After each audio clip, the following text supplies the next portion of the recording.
Hey, what's up guys? This is Alan from NVA Automotive, and it's been a while since I posted something to the channel, so I just thought I wanted to film something tonight. This video is going to be about the 3 years of ownership with my Scion Frs 2013 to be exact. I'm going to list some key points that I'll be talking about. First off, value. Second off, reliability. And third, practicality. And fourth, is it a good purchase? For the value aspect of this car, I think it's pretty good for the amount of money you pay for. Back when these first came out, they were like $21,000, as opposed to the new GR86s that start off at $32,000. I wouldn't justify spending upwards of $30,000 for the exact same car, and the horsepower was only bumped up to 228. I got this particular FRS from my old job, LaFontaine in Livonia. They sort of mislisted it because they called this FRS a 10 series, and it was no way it was a 10 series. One, no LED headlights, no LED rear tail lights, and it didn't have the touchscreen radio. It had the basic Pioneer calculator screen radio. So now we move on to the reliability part.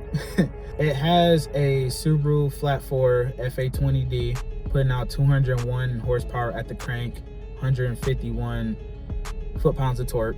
It sounds bad. Like, it sounds terrible, but when you factor in the car's curb weight is around 2,800-ish pounds. I've seen worse comparisons, but it's not that terrible. As far as issues I've had with this car, in all honesty, the issues were mainly my fault. They weren't even the car's fault at all. My throwout bearing failed at 76,000 miles. Instead of me just replacing that part alone, I went ahead and tried to do the entire clutch.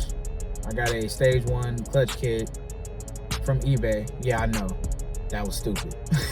I won't do that again. I installed it in the driveway of my boy Anthony's house. Shout out to Anthony. It took me a whole week to install that clutch, like, no kidding.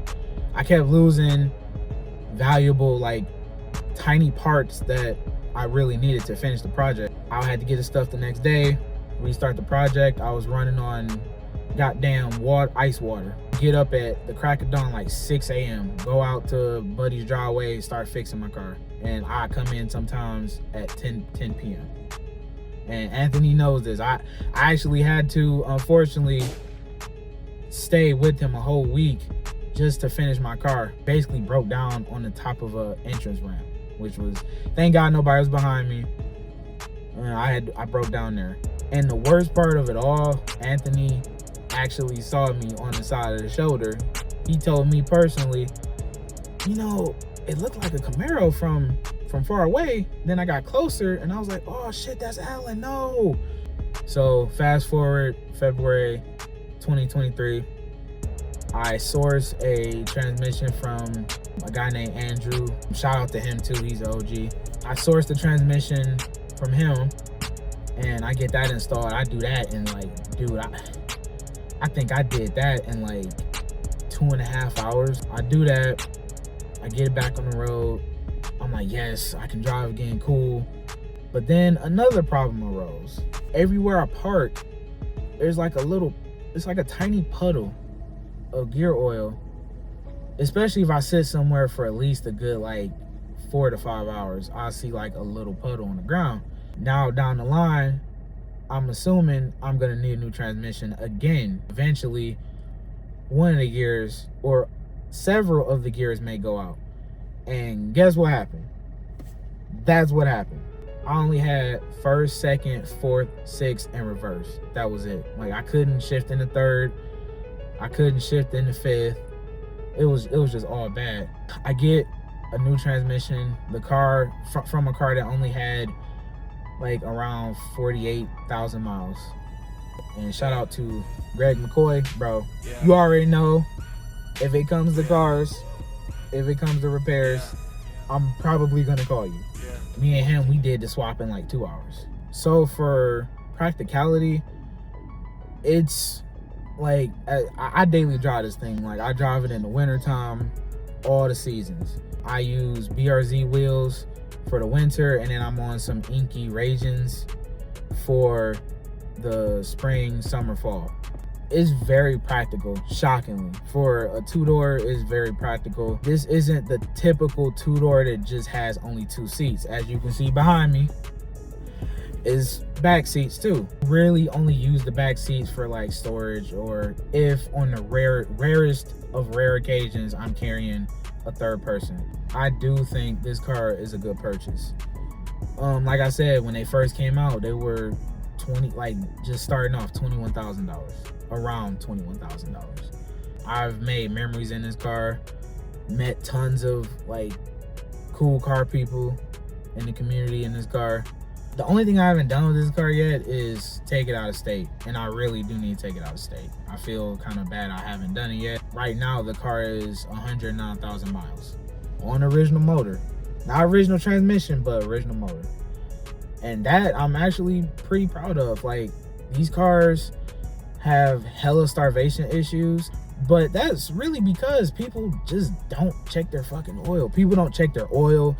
They don't change their oil. That's the ABC of just maintenance. And I know in the manual, at least the Scion manual, it reckon you could go out to 7,500 miles. Me, I do every 3,000. I know Subaru engines are finicky and particular.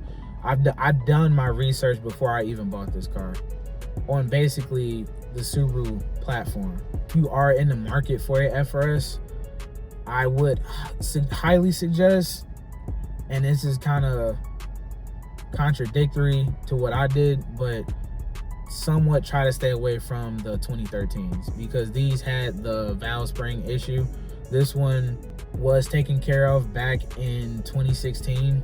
The second owner got it done, and if it was gonna blow up then, it would have blew up on the second owner. So I'm doing everything in my power to keep up on the maintenance. I'm coming up on the spark plug change, do a coolant flush too. I just had to replace a clutch line because it was leaking from the slave cylinder. When you see parts break, try to make an attempt to fix it. Don't just say, oh, I'll do it in the next few months, and then you have a catastrophic failure. Because if I hadn't changed that line and I lost all my clutch fluid, I wouldn't be able to drive the car at all, and I'd be stranded. Yeah, that's what it's been like owning my FRS for the past 3 years. I hope to keep it some more years. I really do. It's a fun car. It's practical. As always, like, comment, subscribe, and I will see y'all in the next one.